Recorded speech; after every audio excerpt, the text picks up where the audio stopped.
Our third panel will examine the transportation policy and implementation challenges to high-speed rail development. This panel will discuss the cost of high-speed rail in comparison to the cost of highway and airport expansion, and offer insights into the financial feasibility of high-speed rail in California. It is now my pleasure to introduce our moderator, Samer Madanat, Senior Professor of Engineering and Director of the Institute of Transportation Studies at Berkeley. Samer, welcome.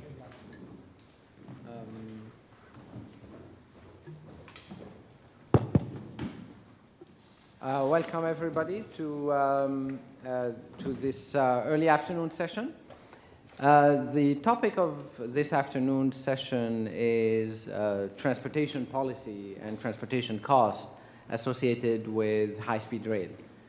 Now, the primary subject of our panel discussion is going to be around costs and benefits associated with high-speed rail and with the competing modes, primarily airlines and the automobile.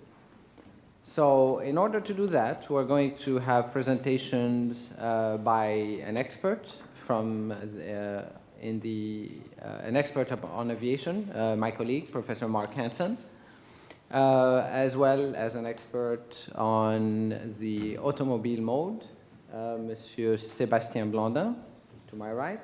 And then, after having talked about the future of these two modes, and especially in the context of California, we will move on to discuss the sustainability question for high-speed rail, primarily issues having to do with greenhouse gas emissions. And in that, we'll have Mr. Michel Leboeuf and Mike Chester. I'll give a very brief introduction about each of the speakers as they start. But before I do that, I think it would be good to set the stage for this afternoon's discussion. And primarily, whether we're talking about costs and revenues, or whether we're talking about greenhouse gas emissions, the central question that faces us has to do with ridership, and that is the ability of high-speed rail to attract a large number, a sufficient number of passengers, both in terms of the entire Los Angeles to San Francisco sector in California, and more generally for shorter distances.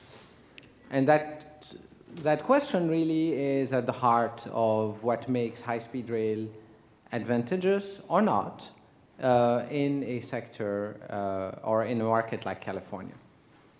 Now, if one were to consider high-speed rail against each of the two competing modes, we'd observe some basic realities. When compared to the automobile, there's no question that we're looking at two very different modes. A high-speed rail, a public transportation mode, which exhibits in its operation essentially economies of scale. That is, the more riders we have on a high-speed rail, the lower the average cost. The automobile exhibits exactly the opposite. It exhibits diseconomies of scale. The more people, the more cars you have on the road, because of congestion, the higher the average cost. So, which of the two modes turns out to capture most of the market share very much depends on the total demand.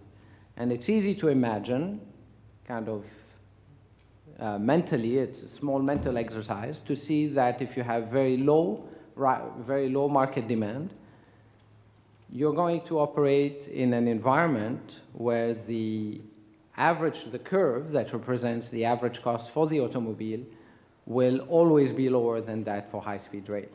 And the two curves may never intersect to the extent that the automobile is going to capture the entire demand or the majority of the demand. At the other extreme, if you have very high total demand, it is easy to imagine a situation where the curve for high-speed rail average cost is going to be below that of the automobile. And in that case, high-speed rail will capture most of the demand, if not all. Obviously, in the real world, we're going to be somewhere between these two extremes. What matters is where is the intersection between these two curves. So if high-speed rail is successful, maybe not necessarily in its early phases, but in the long term, then we can see an environment where there's sufficient ridership to drive the average cost for high-speed rail to be very low. And in that environment, high-speed rail would capture a large fraction of the demand. On the other hand, when one compares high-speed rail to the airlines, we are dealing in both cases with essentially public transportation options, public in the sense that not that they're publicly owned, but that you have a group of travelers traveling together. And the question here is the trade-off between travel time and travel cost, as well as the trade-off between access and egress, travel times, and line haul travel time. Clearly, trains can never fly faster than modern jets, and the line haul travel time is always going to be shorter by air. But the access and egress time are the primary advantage of high-speed rail, in particular if the stations at both ends of the trip are located centrally and are well connected to the urban public transportation system. To the extent that we have that in California, or if we don't have it, that we have it in a few years, high-speed rail can be successful. So the discussion of today is going to try to address these questions and others. And for starters, I'll pass it to my colleague Mark Hanson, who's going to tell us about aviation and the future of aviation. Do you want to go to the podium? Is that You can if you want, or you don't have to. someone's going to switch this? Jason, I'd actually like to do it from the podium if that's okay. that's fine. So briefly, Mark Hanson is a professor of civil engineering at UC Berkeley in the transportation program. He is also the co-director of Nextor, which is the National Center of Excellence for Aviation Operations Research, which is a multi-campus, multi-university research center funded primarily by the FAA. Mark? All right, thank you, Samer. So I have been given the task of talking about the future of air transport projections for California. And I will give short attention to each of 5 topics within that general frame. One is a snapshot of the current air transportation system in California, particularly focusing on passenger movements. A second is the prospects for future growth in the system, and will the aviation system face high congestion that may increase the case for high-speed rail as a relief mode. That is the third topic. I will then turn to the question of just comparing these 2 modes, high-speed rail and air transport, in terms of total logistics cost. And finally, I will say a little bit about rail as a complementary mode to air transport, that is, as a mode that is not competing, diverting traffic, but actually working with the air transportation system to create a better overall mobility and traveler experience. The snapshot of the current system, this is a little desire line plot that is indicative of where people are going in relevant air travel markets to the California high-speed rail system. The width of the arrows indicates the size of the traffic, and roughly speaking, the location of the arrows and their length indicates the length of the market. But the most important thing is the width, and as you notice, the dominant market, as I think we all know, is between the Bay Area and the LA region. A second market of some size is between LA and Las Vegas. We know there have been proposals for high-speed rail in that corridor as well. The other markets, while large compared to the average air transport market in the US, are relatively small potatoes compared to those 2, and particularly compared to the Bay Area LA market. If we look at airports in these 2 main endpoints for that major market, that is the Bay Area and Southern California. One thing we obviously recognize is that much of the passengers boarding airplanes in those markets are not really going to be affected by any high-speed rail in California. And a very easy, if somewhat rough way of differentiating the passengers that might be interested in high-speed rail versus those that would not be is simply by looking at where the passengers are going. Are they going to another place in California, or are they going outside California? And we see that the majority are obviously going outside of California. There are certain airports where there is a substantial fraction, for example, Burbank and San Jose and Oakland, among others, secondary airports, where there is a very large fraction of their overall traffic that is headed to other places in California.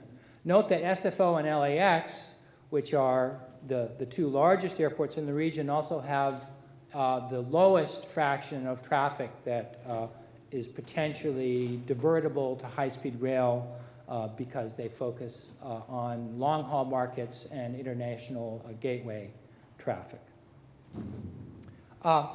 These airports are congested. This is one measure of congestion, and for purposes of comparison, and because the report I'm working from dealt with both the LA corridor and the East Coast, this presents some delay metric for certain airports, including several on the West Coast, those on the right side.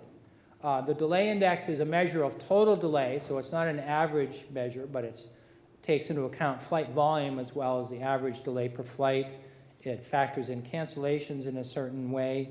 And we noticed that there are several airports, most notably SFO, that have very high delays, although none of them rival the worst, most congested airports on the East Coast, such as Newark and LaGuardia. This is a snapshot of the current system. Now, what about the future? And here is an estimate of what the future might look like in a rather unrealistic world in which we have no attempt to improve the aviation system in California, but just generally load more traffic onto the existing infrastructure. And you can look at the detailed numbers, but the bottom line is on the bottom line, which is that for LAX, SFO, and San Diego together, in the year 2025, we estimate that they'll be generating about $5 billion worth of delay costs and about 75 million total boardings.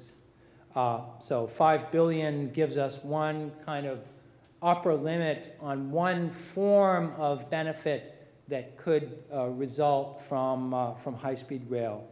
And we'll talk more about that in a minute. But I just want to point out that the aviation system, the FAA, NASA, and the others in the aviation community are not sitting on their hands waiting for high-speed rail to save their bacon. They are doing lots of things attempting to head off these high levels of delay.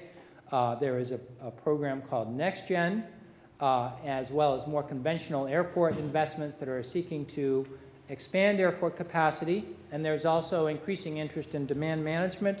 Let me speak about a couple of those ideas. NextGen is the set of technologies that is intended to improve the capacity of the aviation system. There's a long list here, and many of them are ones that would benefit airports in California. For example, improved parallel runway operations is very important for both SFO and LAX because they both feature parallel runways.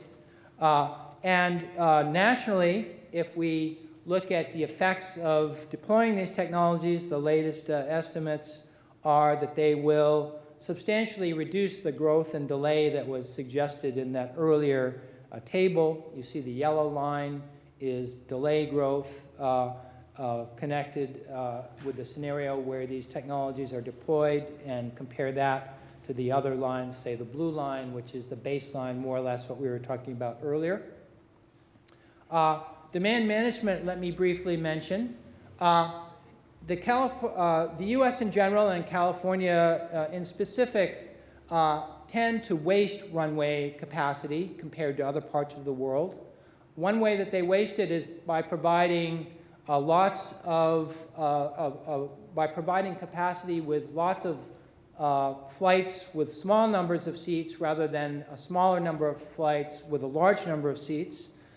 This gives a comparison of the average aircraft size against total seats for a nominal length market. And notice that for most segment densities that we actually see in the real world, the European system has much higher, larger aircraft size than the US, and therefore generate fewer flights and less traffic. We see on the bottom what would happen to airport delay if we could move the United States to Europe and have the aircraft size be governed by the European aircraft size model rather than the US aircraft size model. I have not done a cost analysis of moving the US to Europe. I think it would probably be a little bit more expensive than high-speed rail in California, however. High-speed rail is a potential solution to part of this problem, and there are certain corridors where there is competition from other modes, particularly from auto in the current system, but these situations where auto and air are competitive are pretty much the ones where high-speed rail could start playing some role in the solution. And here are some estimates of what we might see. We have about, from the high-speed rail forecast prepared by the High-Speed Rail Commission, we have an estimate of about 10 million diverted air trips. And from another study done some years ago by the Federal Rail Administration, an estimate of about 8 million. So although those studies were quite different in their approach, they're not too different in terms of that number. Compare that 10 or 8 million to 75 million, you get kind of an idea of the magnitude of potential gain that we might see, or the impact of that trip diversion in terms of airport traffic. I'm going to, I think, skip over this, except to briefly mention that one of the consequences if we did divert traffic to the high-speed rail system from the aviation system would be changes in the schedule. We'd see a reduction in flights and a reduction in aircraft size based on estimates that we've done looking at the current system. It looks like about 3/4 of that reduction would be in flight volume. The rest of it would be in down gauging. As we reduce the numbers of the amount of seats being offered on different segments in California, another thing that we'll see potentially is reduced competition, at least within the airline industry.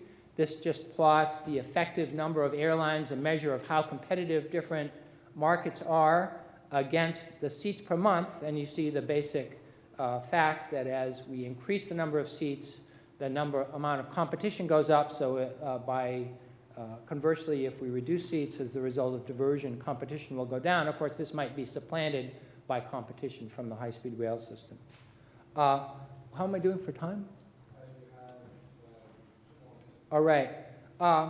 Let me just say a little bit about a comparison we've been doing between high-speed rail and air modes, not in terms of the congestion effect, but in terms of just their total logistics cost.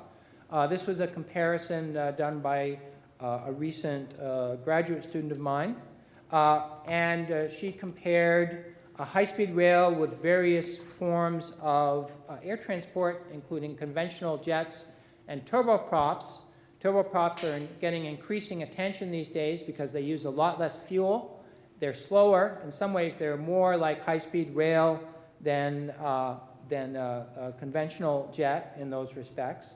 And what we've done here is compare a number of different systems, some of which involve using multiple classes of vehicles in the same corridor. The corridor that we've chose is one that's basically similar to the California corridor, and because of fuel price being an important uncertainty in this comparison, we have made fuel price a parameter. And the most important thing to note here is that at fuel prices of, say, between about $3 and $5 a gallon, we see a major transition in terms of which combinations are the least expensive. And as we cross that threshold, high-speed rail becomes more and more of a possible part of the solution, possibly when combined with turboprop. If we stuck out here in, say, the current regime, at current day fuel prices, we see that conventional jet is actually lower cost than any of the other combinations involving either turboprop or high-speed rail. Let me just conclude with this idea of rail as a complementary mode. People talk about this a lot more than they analyze it. There's been quite a bit of analysis on the competition in the California corridor, very little on the potential complementary aspects. The intuition is that this is not a very high potential phenomenon, but just to give mention to it, one thing that's very critical if we are going to encourage complementary service is good access between stations and airports. For example, a direct airport service would be ideal, as we see on this side. There are some decisions that have been made at Palmdale, for example, that suggest that the planning is not paying too much attention to co-locating stations when there's any substantial cost penalty for doing that. And let me just leave you with a screenshot from Travelocity, I guess, just to show this does happen on the East Coast.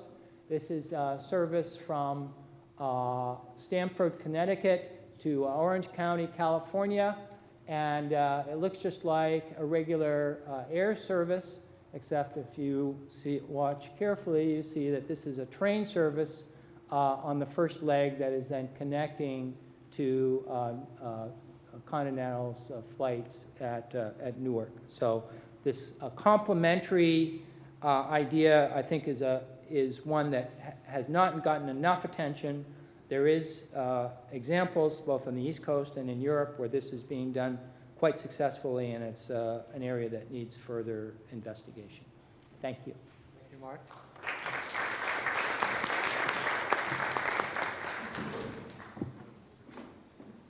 Next, our next speaker is Sébastien Blandin. Sébastien obtained an engineering degree from École Polytechnique in France in 2006, and then specialized in transportation at École Nationale des Ponts et Chaussées, also in France in 2007. He's currently a PhD student at UC Berkeley in the systems program, doing research under the supervision of Professor Alexandre Bayon in the field of modeling and control of traffic flow. Sébastien? Thank you for the introduction. I'm very happy to be here to present my perspective on the future of road traffic in California. So my expertise is mostly in modeling and estimation, so I will focus my analysis on this topic. So as we said before, one of the typical features of road traffic is the existence of congestion. So some figures from the Urban Mobility Report from the Texas Transportation Institute, 2010. So in 2009, 11 and $15 billion were wasted in time and fuel. And this was equivalent to 4.8 billion hours of delay. So one thing which is interesting from these two figures is the fact that only 50% of the congestion on the road is recurrent. So the other 50% is due to accidents and other unexpected events. So this really shows that we need a lot of different solutions to solve the problem of congestion on the roads. And just to give you an idea, this is about 1% of the GDP of the US. So it's really not a small issue.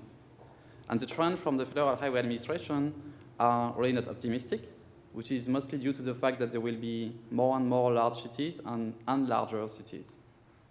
So what are the typical approaches to solve the congestion problem? So congestion is defined by the fact that the supply on the road is lower than the demand. In a typical macroscopic model is a triangular diagram that you can see on the right, and it essentially shows the relation between the flow on the road and the density.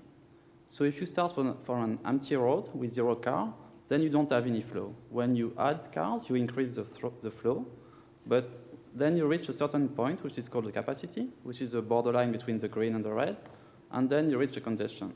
At this point, the supply becomes less than the demand, and if you keep increasing cars, you will reach a gridlock, basically.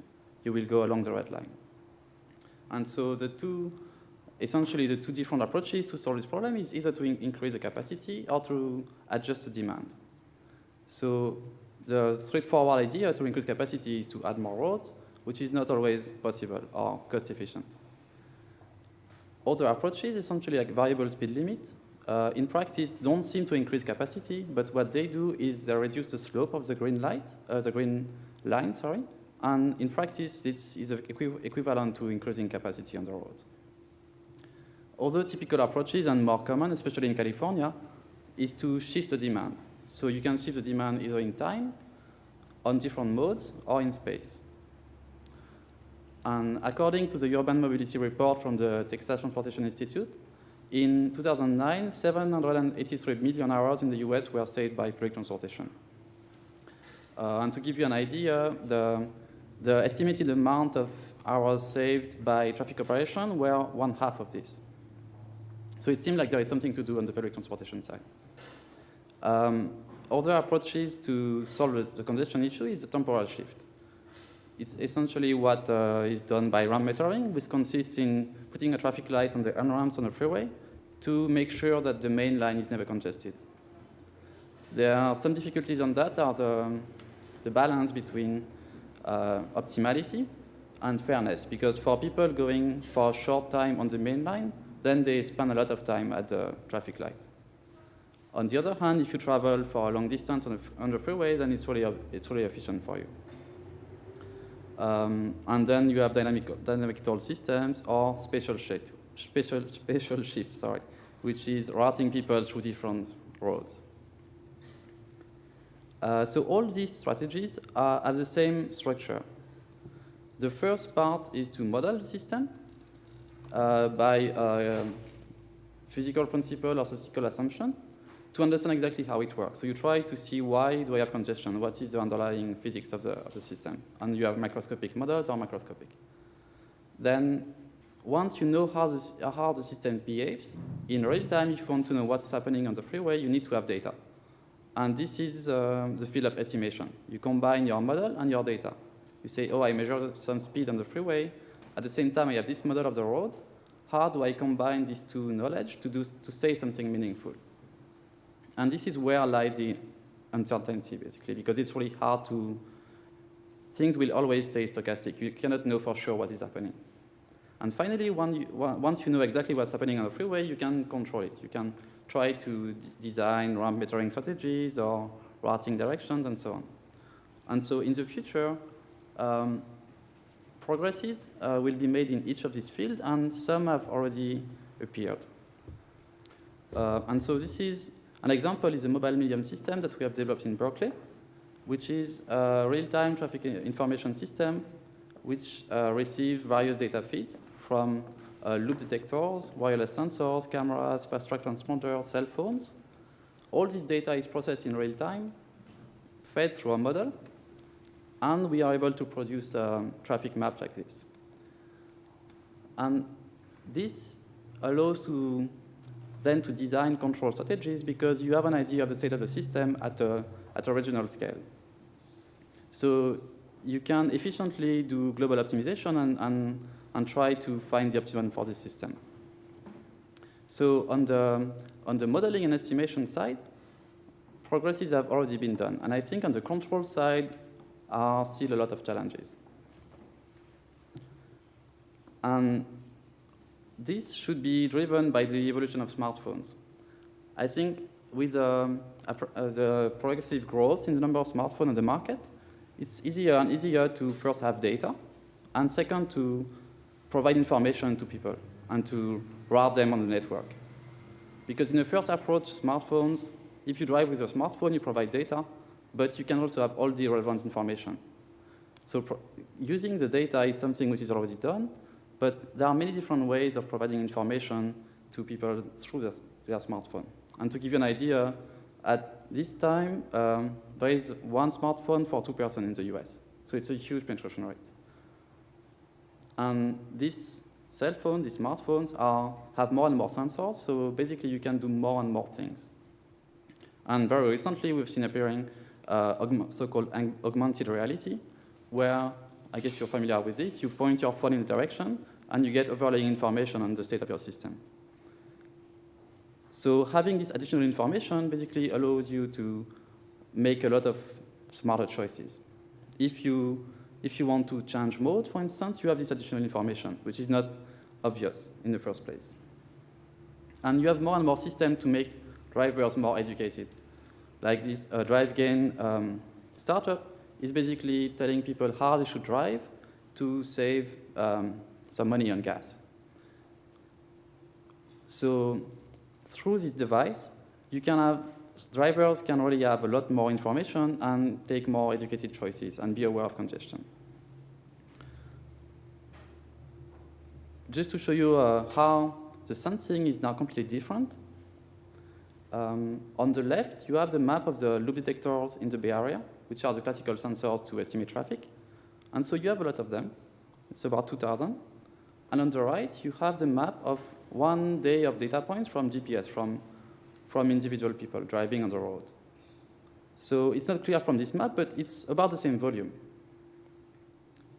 But there are main differences between these two maps, because you can see that the data from GPS comes from everywhere. So if you want to address the congestion issue, you need to work at a global scale to know what's happening everywhere. And this is made possible through these devices. Obviously, there are more challenges because the GPS gives you data which is noisier, which comes with privacy constraints. But it's free, basically. You don't have any maintenance cost or anything. And it allows you to know what's happening where you need it, because if you don't get data, then there is no one, then you don't really need to know what's happening there. So I think on the sensing side, so modeling and estimation, through traffic information system like the Mobile Millennium or the IBM initiatives in Singapore, Stockholm, and Tokyo, Kyoto, there are already a lot of progress which have been made. And I think on the control side, there are still a lot of possibilities for smartphone. And I just try to list a couple of them. So I think first, having dynamic information. What we can see from all the routing engine that we use on Google Maps and so on, through smartphones, it's really hard to have dynamic updates. So you go from point A to point B, you're given an optimal route, and actually there is a jam, there is a congestion, you cannot go through. And it's only since March 2011 that Google Maps is actually routing you around the jam. So it's something very recent. And having this dynamic information allows the network to be much less congested, basically. Also having information at a very high frequency and in real time. So if you wait 10 minutes to know what's happening, then it's already too late. You're already in the jam. And having information at a slow frequency is often not sufficient to exactly know what's happening. So I think having more dynamic information at different levels is something which is going to appear slowly and allow to improve the state of congestion in the road system. Second is the adaptive control. So on the road, you cannot tell for sure what's happening right now, because everything will stay stochastic by nature. You can say, oh, your travel time is a distribution between this and this. You cannot say, oh, it will be 2 minutes. So this stochasticity cannot really be reduced. So having algorithm control which are able to account for this uncertainty is something which first will make traffic more optimal and will allow us to introduce more concepts. For instance, now we can always only obtain shortest route, fastest route. But maybe there are many cases where we want something which is reliable. We want a trade-off between a fast route and something which is, for sure, somewhat fast. For instance, the curve on the bottom right, the lower curve is the travel time distribution on the shortest path. And the upper curve is the result of an adaptive algorithm which guarantees that you will maximize your probability of arriving on time, which is something you may want to do when you go to the airport, for instance. You don't care if you arrive really fast, but you want to make sure you don't miss your flight.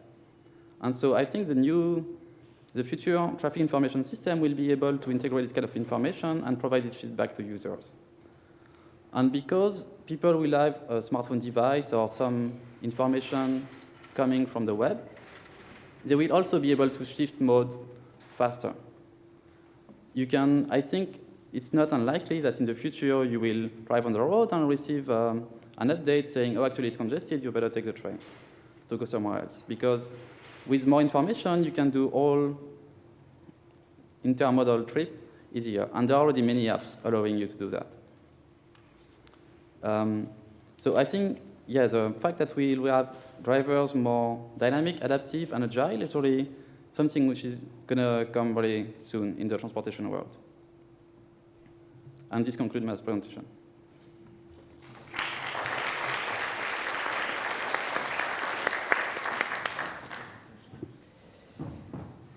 Next, Mr. Michel Leboeuf, whose presentation is titled "It Takes Money to Save Money and CO2 to Save CO2."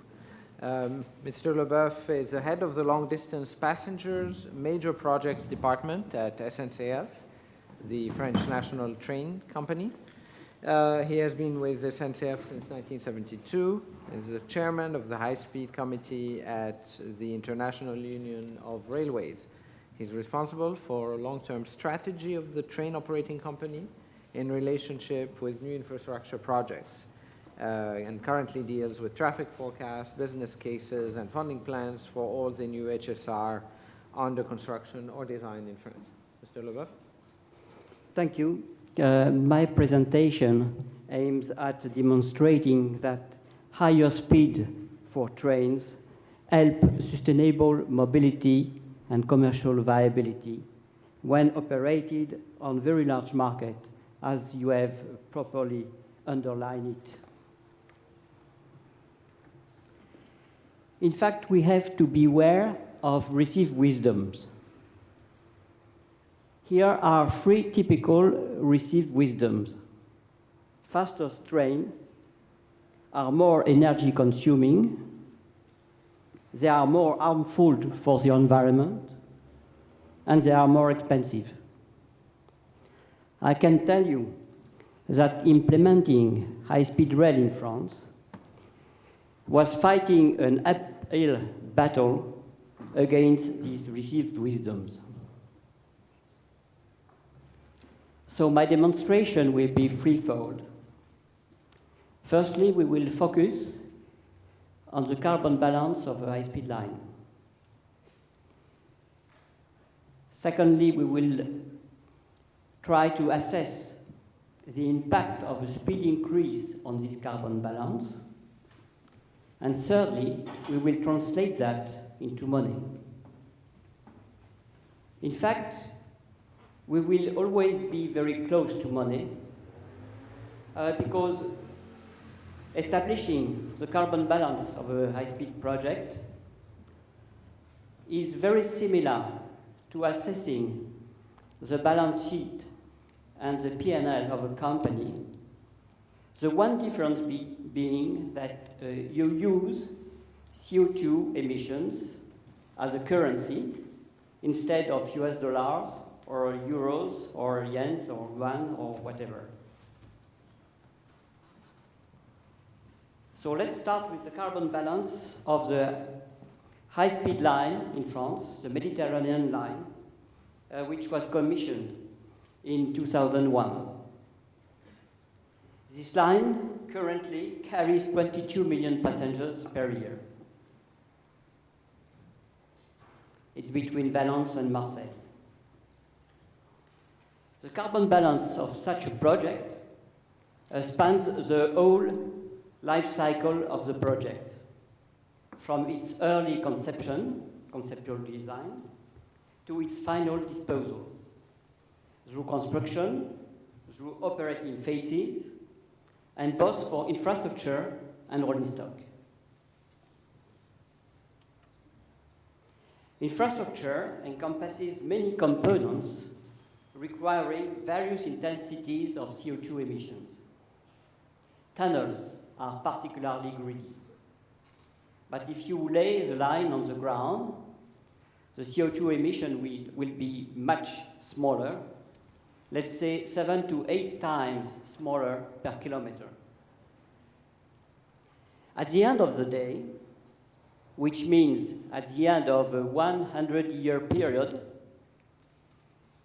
the CO2 emissions for this high-speed line will amount to 2.2 million tons of CO2, including maintenance and renewals. Of course, you have also to build the rolling stock. Similarly, the construction and the maintenance and the cleaning and the revision and the disposal of high-speed trains will lead to CO2 emissions. We have evaluated that for one train set, the CO2 emissions amount to 7,000 tons. Let's consider that we have a fleet of 50 train sets. So the initial investment in CO2 for the roll stock will be 350,000 tons of CO2. You have to add that to the emission for the construction of the line, 2.2 million. So you have a round figure of 2.5 million tons of CO2 emissions for both the line and the rolling stock.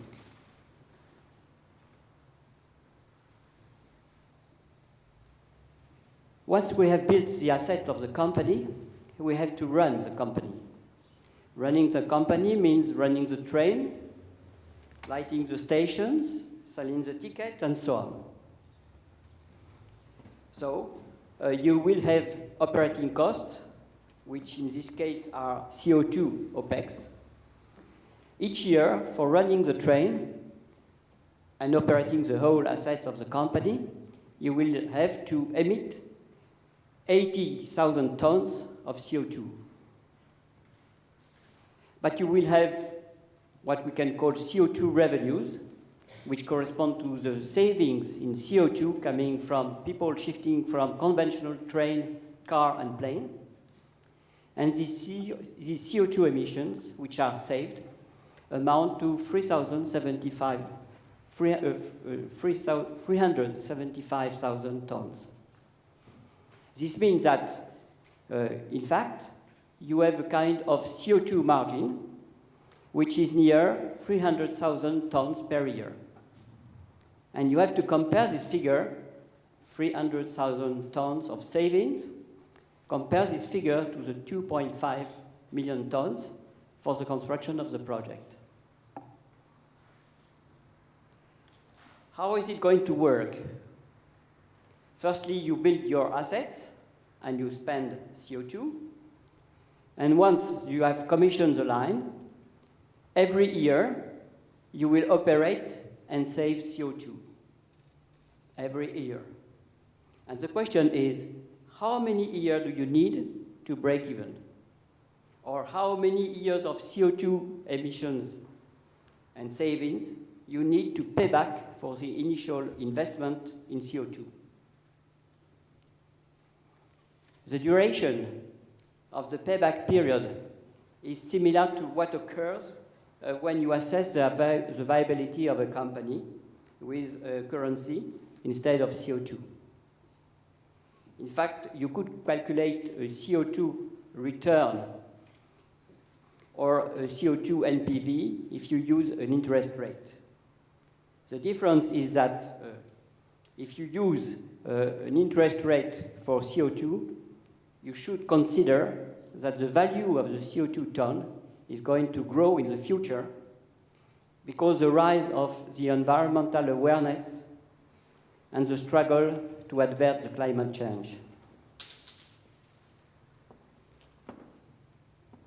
For the Mediterranean high-speed line, a proper calculation tells us that the payback period is 8 years. So it's not very long. It's much less than the life cycle cost of the life cycle of the assets. And that's why I will say, like an entrepreneur, it takes CO2 to save CO2. I have to confess that the French case is very favorable, since the carbon footprint for the electricity generation is only 91 grams per kilowatt-hour, since we have a lot of nuclear power plants. If we compare France with other countries which operate high speed in the world, in Europe and also in Asia, you will find countries like Taiwan, for example, where the carbon footprint of electricity generation is 7 times higher than in France. I have also to confess that another characteristic of France is very favorable. For the Mediterranean high-speed line, we have built very, very few structures, very few tunnels, because the geographic context is very easy. If I keep with my example of Taiwan, which is a very mountainous island, of course there were a lot of structures and a lot of tunnels and bridges to build. And of course, the balance is less favorable. However, the payback period is always much less than the life cycle of the investment.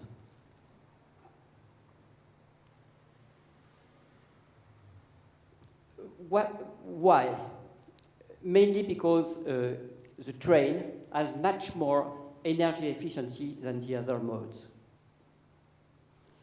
On this graph, you can see that with 1 unit of energy, you can carry 180 passenger kilometers, whereas with the same amount of energy, with the bus, you carry only 60 passenger kilometers, and much less for the car and much less for the plane.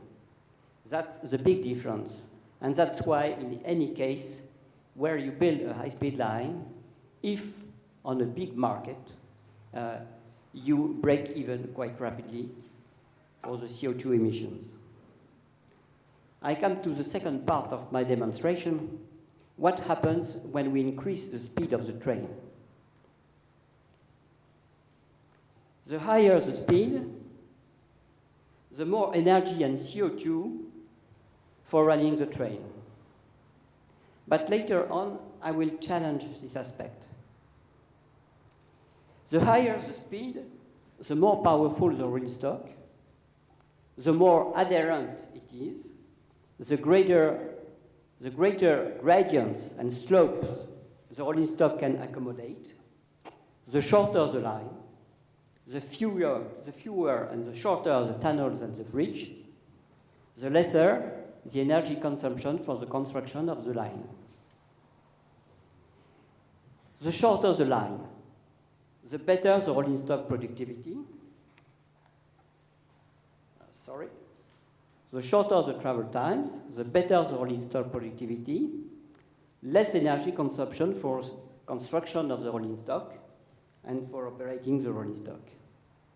But also, shorter travel times leads to more traffic, since trains are more attractive, and also more savings from the modal shifts.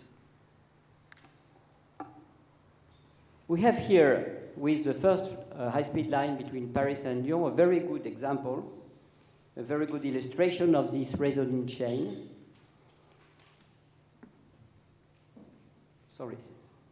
The high-speed line, which is represented on the bottom of this slide, is only 425 kilometers long. It culminates at 500 meters, and we had to build only 8 kilometers of bridge and 0 tunnel.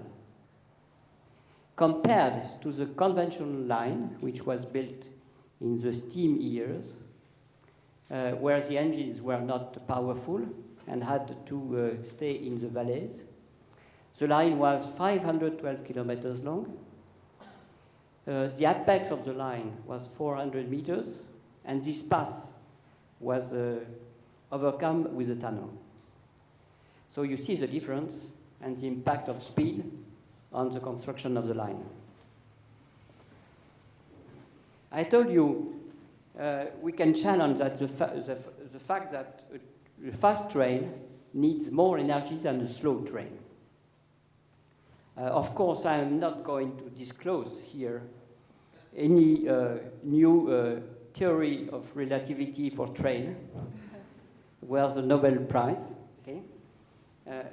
Because the issue is not to run faster with the same vehicle and having exactly the same operating pattern. In fact, the speed changed many other things, including the vehicle. If you look carefully at how a train burns energy, you will rapidly acknowledge that only the aerodynamic resistance and the deceleration of the train are in proportion of the square of the speed. But some energy consumption sources are just like in linear proportion to the speed, like the air intake. Some sources of consumption are independent of speed. Some sources are in reverse proportion with the speed, like air conditioning, for example. And in fact, the important ratio is not how much the train will need energy, but how much energy we need per trip. This means that we have another factor, which is the occupancy rate. In Spain, they have made measurement of train consumptions on the same line, which was 442 kilometers long. We had first a conventional train running on this line with a travel time of 175 minutes, and then a high-speed train running on this line with a travel time of 114 minutes. And in fact, the high-speed train needs less energy than the conventional train. And if you look carefully at this graph, you will see that the aerodynamic drags are much higher for the high-speed train, but the energy dissipated by the brakes is much smaller for a high-speed train. And do you know why? It's just because the high-speed train have less stops. And why less stops? Because more demand, more people doing the same trip, so you don't have to stop the train very often to solve the problem of the occupancy of the train. That's what you have to do with a conventional train, but with a high-speed train, you go directly to the final destination with many people on board. That's why, if you consider the energy consumption per trip, I would say the faster the train, the lesser the CO2 emissions. In France, we are considering that the first high-speed line between Paris and Lyon is progressively going to a gridlock. And we need to build a second high-speed line. We are considering that perhaps the commercial speed on this second high-speed line should be higher, 360 kilometers per hour, or 225 mph. This line should be commissioned, let's say, in 2030, half a century after the first one, and increasing the speed by 100 kilometers per hour seems quite reasonable. Now I come to the cost of the speed. So I come back to money. When you look at the operating cost of a high-speed train, you can say that approximately 2/3 of the cost are independent of speed. 10% decrease when the speed increase, and a quarter of the cost increase with the speed. And we have made a calculation between Paris and Lyon. If you increase the speed between 300 to 360 kilometers per hour, you will save 15 minutes, and the operating cost will increase by 6%, from 100 to 106. But what happens? Let's look at the revenues. If the operating costs are at the level of 100, probably the revenue are 150. And if you save 15 minutes out of 120 minutes, which is travel time between Paris and Lyon, 2 hours, this means that you have saved approximately 12% of the travel time with an elasticity of -1. In fact, you increase the demand by 12%. This means that you increase the revenue by 18.75. So what do you think we are going to do? Is it worth spending 6 euros and earning 18 euros? I think so. Of course, you are going to say everything depends on the elasticity of traffic to the travel time. But if you look at this curve, which gives the market share of the train on the air plus rail market, you can see very clearly that if the travel time by train is less than 2 hours, the train hogs the totality of the market, or quite the totality of the market. If the travel time is beyond 6 hours, people will fly. And in between 2 and 6 hours, the market will be split between the two modes. And if one mode increases its speed or decreases price, people will change. It's between 2 and 4 hours that the modal shifts are the most important. That's where the elasticity is the highest. So if you have a project whereby the travel times are between 2 and, let's say, 5 hours by high-speed train, the speed will be a very important parameter. So I will say, like any entrepreneur, it takes money to make money, and I thank you for your attention.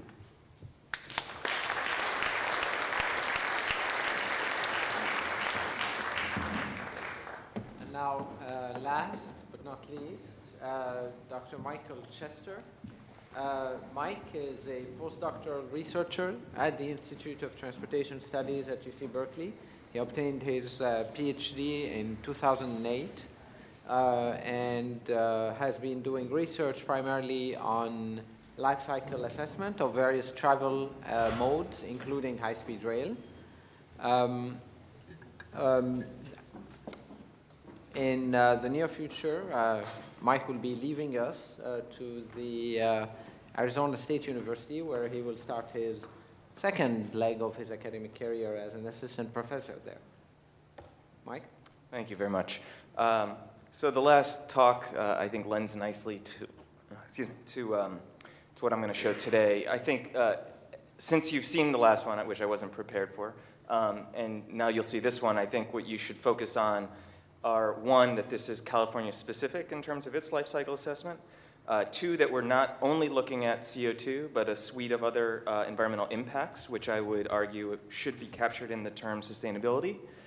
So let's start there. The motivation behind our work has been that transportation decision-making is often focused on vehicle operation. And while this has led to significant benefits, I think more and more we're realizing that we need to understand the larger footprint of these transportation modes, particularly the environmental aspects of these transportation modes, in order to make sort of strong policy recommendations in terms of what we can do.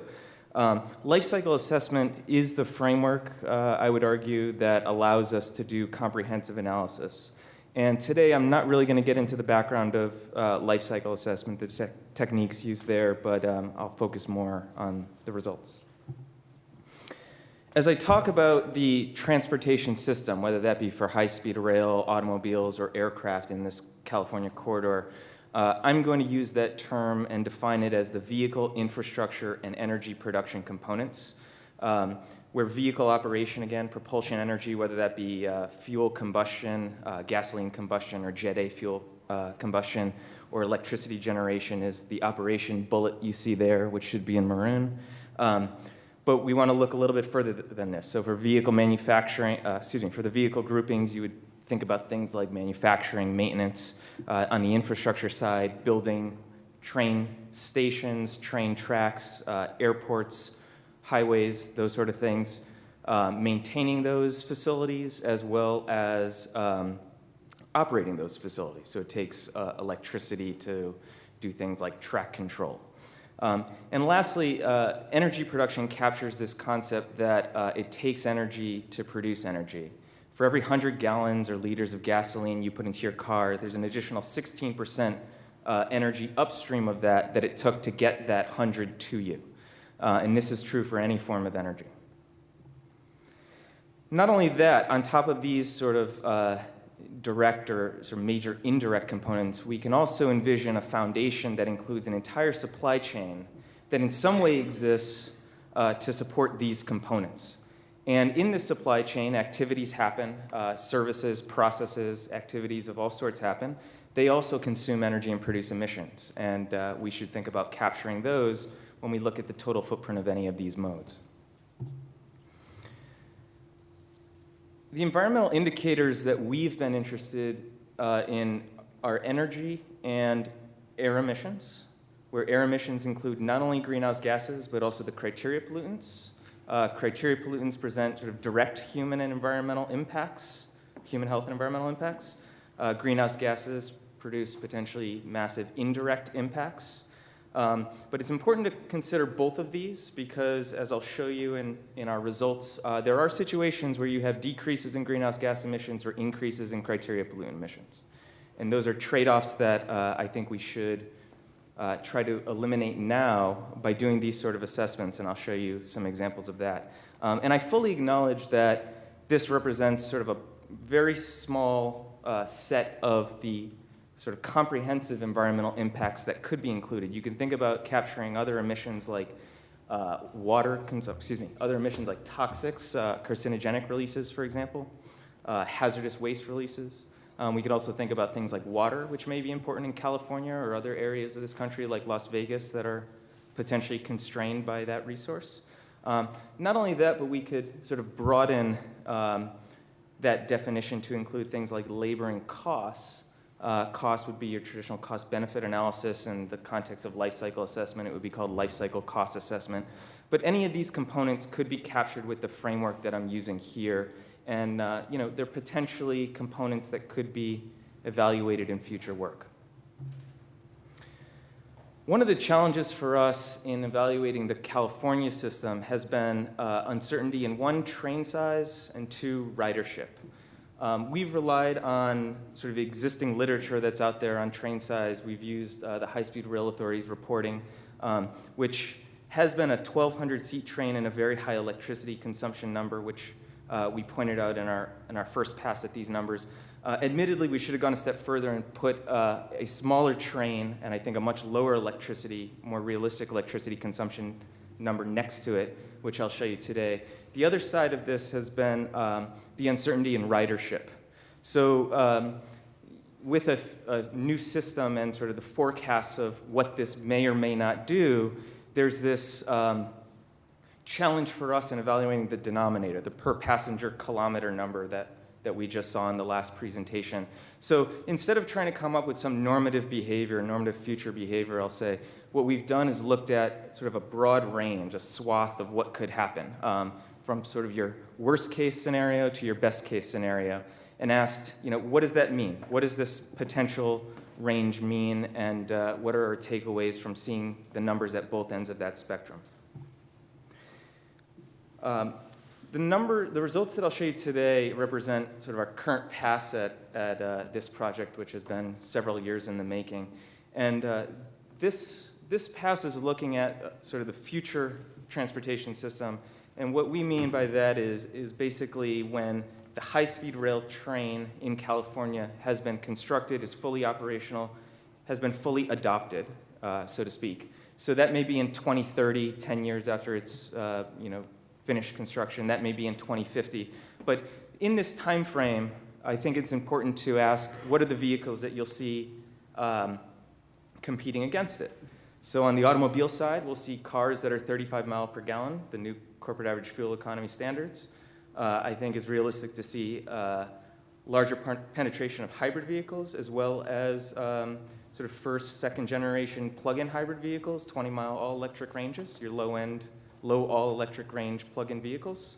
On the aircraft side, I think we're going to see older aircraft phased out, and what I mean by that is your typical mid-size aircraft that we fly today from San Francisco to Los Angeles is a Boeing 737, let's say 400, 500, 600 series aircraft, about 20, 30 years old. We're now seeing more use of the 700, 800, and 900 series Boeings, for example, the current new generation of that aircraft.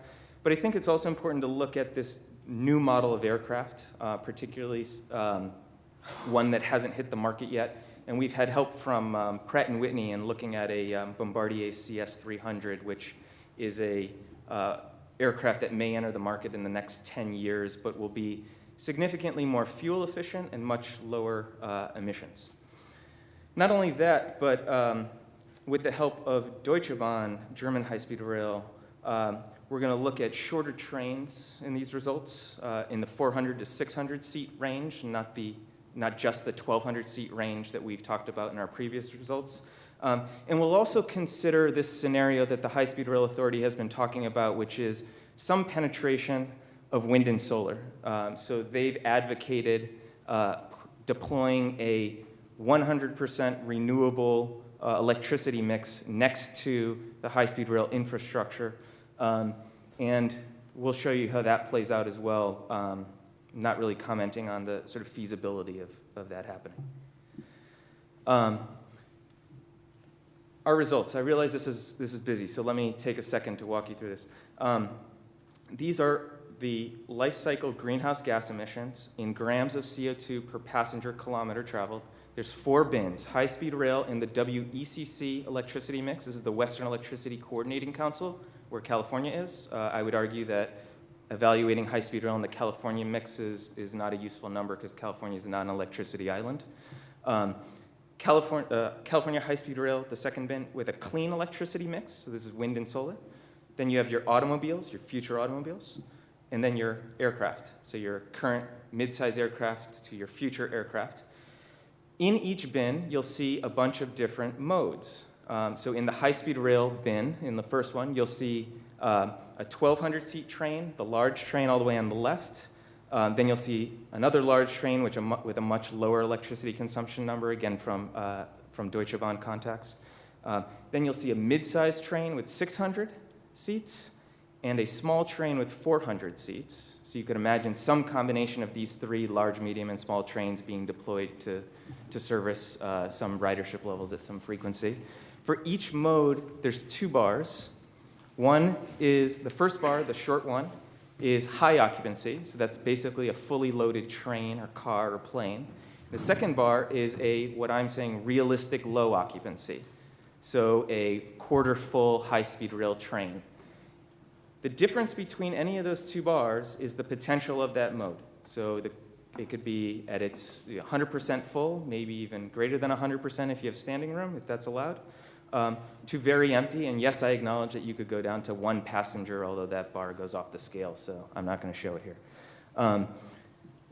For each bar, there's a gray component, which is vehicle propulsion emissions. There's a blue components, which are the vehicle components, manufacturing and maintenance.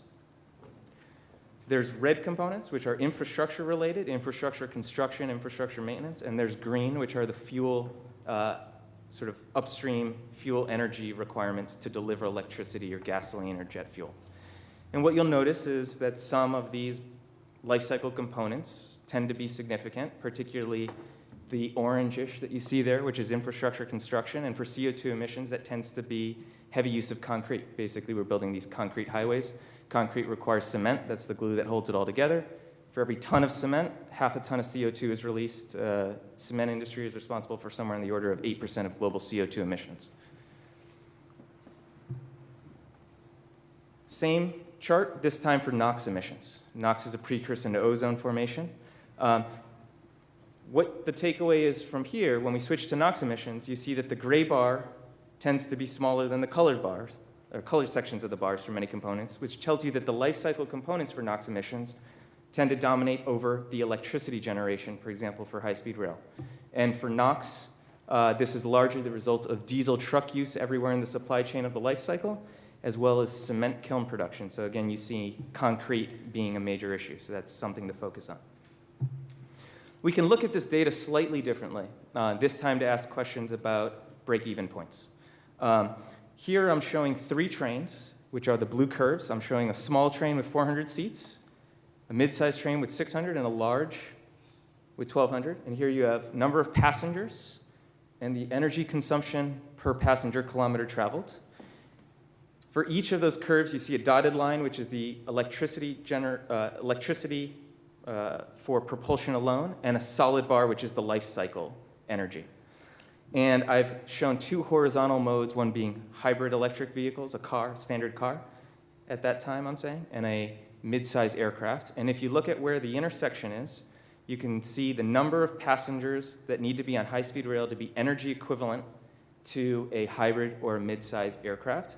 And you see that that's fairly low, about 150 passengers. So that looks very good for high-speed rail, which confirms the data we just saw in the last presentation. However, when we switch to So2 emissions, we get a slightly different story. So2 is largely the result of electricity generation. Here you see 3 intersections for the different train sizes, and it's anywhere between 400 and about 1,100 passengers to be So2 equivalent to the existing modes. So here's a situation where we've done a lot to remove SO2 or sulfur from fuels, from gasoline, for example, because it's a poison to the catalytic converter.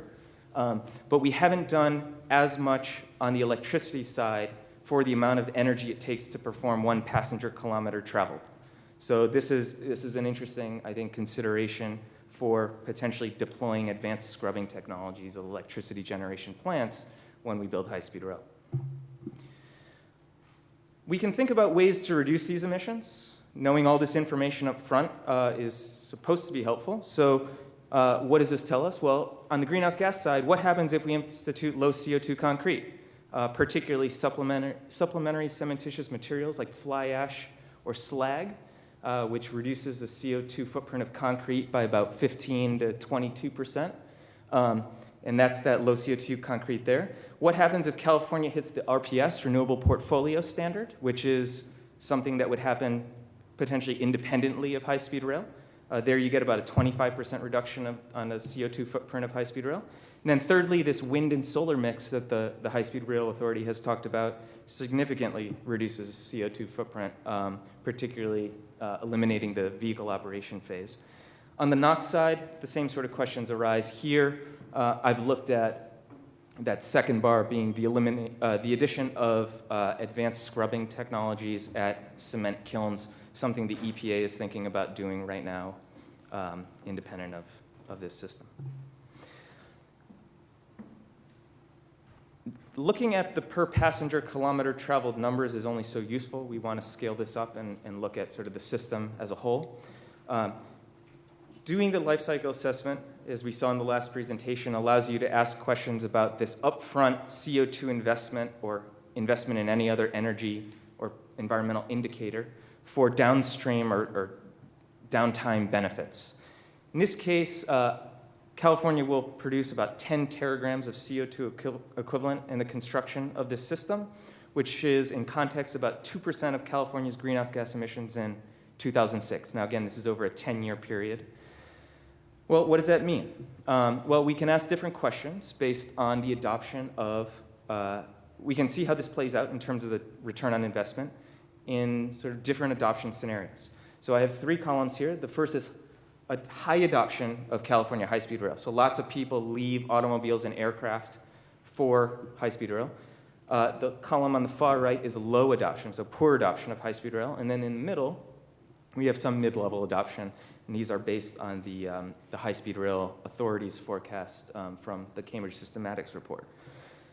For energy and CO2, you see the payback at best at around 14 to 16 years, and at worst around 24 to 51 years. So there's this range of what could happen. And I would argue that 24 to 51 years is not that long, considering how long the European or Japanese systems have been around already. So that's likely to be achieved in its lifetime. But when we look at some other pollutant, let's say NOx, you do have a scenario where it's possible to never have a payback. And it's important to distinguish between emissions and impact. And all of the results I've showed you so far are quantities of emissions. And one of the things that we're starting to look at now is the connection between emissions and impact. So we're not interested in quantities of CO2, we're interested in climate change. We're not interested in grams of nitrogen oxides, we're interested in ozone formation and the impacts of ozone formation. And we can move from emissions to impacts. One example that I'm going to give you here is for CO2 emissions. So instead of looking at total CO2 emissions, what we're evaluating here is the radiative forcing potential of those CO2 emissions. So CO2 goes up in the air, and it slowly degrades, and what that means is it gets reabsorbed by the terrestrial environment or by oceans, and it does that non-linearly. So the construction emissions from high-speed rail starting at year 0, maybe that's 2012, will have some radiative forcing potential, which will be undone by the benefits of people switching away from these higher CO2 intensity modes. If we look at the difference between those two curves, we see that the payback changes for CO2. Remember in the previous slide, it was somewhere on the order of 14 years at best. Here we're seeing it's on the order of around 25 years at best. At about a mid-level adoption, we're seeing around 40 years for payback, and potentially never, although we should trace out that low adoption curve to around 100 years to see if it comes back to 0. So, in summary, we've evaluated about 120 unique life cycle components for each of these modes, and it's a lot of information to process. So what I'd like to do is boil it down to the 4 sort of most sensitive factors that we've identified, and those are the infrastructure, the ridership, the vehicles themselves, which reflect the electricity consumption for a certain number of passengers, so the energy consumption for a certain number of passengers, and the electricity source. And these are the 4 sort of big ones to think about, and I've given sort of some examples of sort of material changes that can be done on the infrastructure side, but I think this is where our side of the work ends, and on, for example, the ridership component here, I would defer to the planning world to say, you know, what is the best way to improve ridership there. So thank you very much.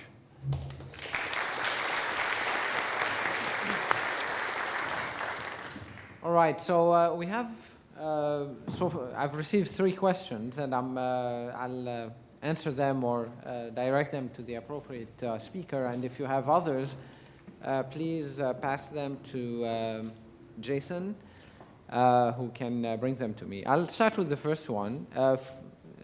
One question is the following. Focusing on speed is a mistake. It is productivity while on the train versus auto versus plane that is important. Why is that not considered? I agree entirely with this comment, and I think it's directed at really at me. During my introductory remark, my short remark, I did indeed, when comparing train to planes, I certainly discussed the issue of trade-off between travel time, travel cost, and in the context of travel time, very importantly, the trade-off between access and egress time on one hand and line haul on the other. And it is in fact here that this question is the most relevant. The reason why high-speed rail is so successful in some corridors around the world, in Europe and in Japan, is exactly because you have a longer period of uninterrupted line haul time, which is productive. It is especially productive on trains, in addition to being more comfortable, even though the total travel time may in fact be higher. Mark, do you want to add anything to this? Yes, there has been work that has begun to look, at least for air travel, at the relative cost of different types of time that gets at this issue. And one differentiation was between what we called laptop uptime, that is time that you're on the plane and can be using your laptop, versus time when you're a security line and you can't do much of anything except hate to TSA, versus time when you're below 10,000 feet and can't use your laptop. And there were sizable differences in the values that people placed on those quantities of time, on the order of factor of 2 or 3. And I think it is fair to say that high-speed rail would have a larger proportion of what we'd call a laptop uptime than air will ever have. I'll move on to the second question here, which I guess is general, and but is in the context of ridership. Someone asked, couldn't a competitive video game on Facebook around transit give us data points around rider behavior and other travels? I guess other modes of travel. So that certainly stated preference data of the sort that is being suggested here have to play an important role in predicting ridership. In fact, the existing models that were referred to, developed for the High-Speed Rail Authority, relied largely on stated preference data when analyzing the competition between high-speed rail, future high-speed rail mode and other modes. But data such as are being suggested here, or that more classical stated preference data, have issues, and it's important to be aware of them. They do not represent actual market behavior, and for that reason cannot be relied on entirely in developing travel demand models, or they have to be taken with a grain of salt, or with after doing some corrections for potential biases that are available in such data.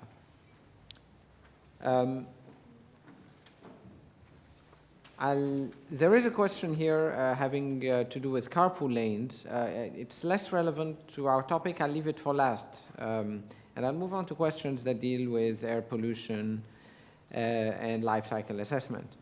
I'll start with this one for Mr. Leboeuf. On a given route, the more you increase the speed, the less you reduce the travel time. So is it relevant to seek higher speed between Paris and Lyon? I cannot deny that the more you increase the speed, the less you decrease the travel time. It's just a mathematical function.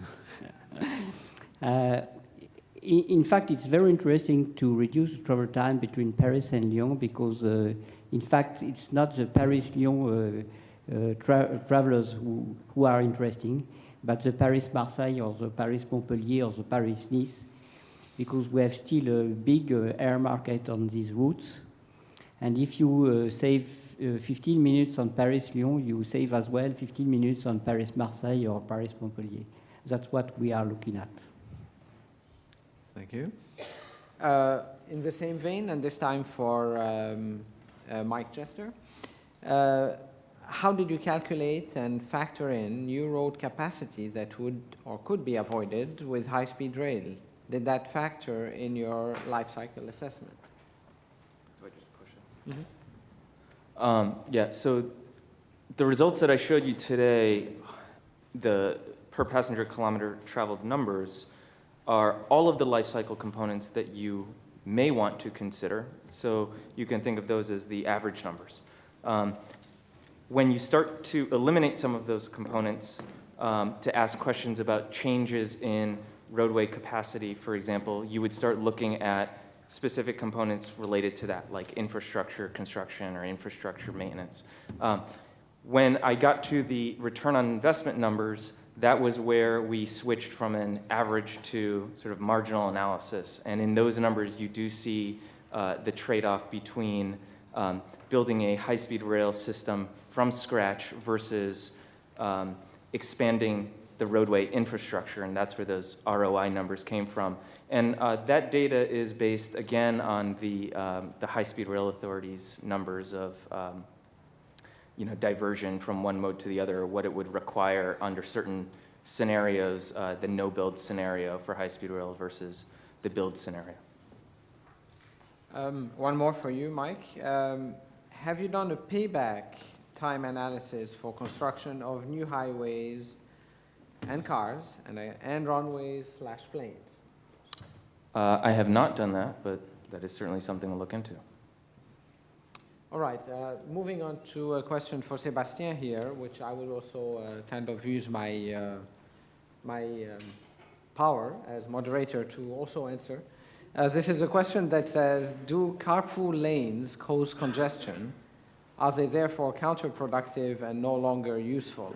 So let me first allow Sébastien to answer, and then I'll comment on that as well. Okay. So carpool lane, there is no real consensus on that. Carpool lanes clearly increase the capacity of the road by allowing to have more people per car. So if there is a dedicated access to the carpool lane, then everything is fine. The only thing which is not clear is the fact that carpool lanes increase lane changing and create some instabilities in traffic, and the answer is not clear at this level. So there has been actually a number of studies performed here at UC Berkeley on the subject of carpool lanes, and we've had kind of a tale of two carpools by two groups of researchers reaching different results. Upon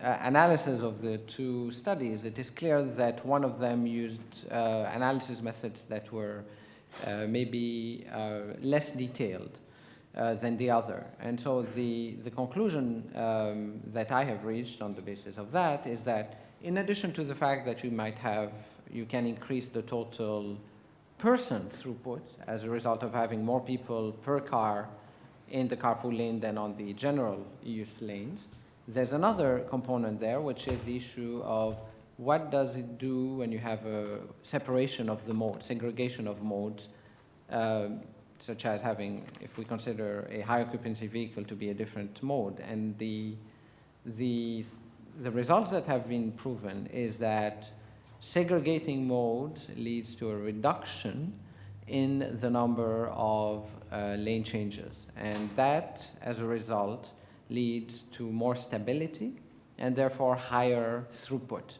So even if one ignores the fact that you have more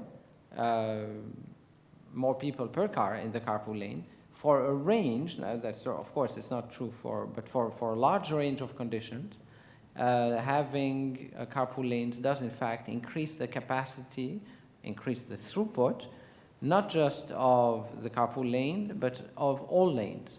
And that's if the person who asked this question is interested in more, I can refer him or her to the appropriate studies.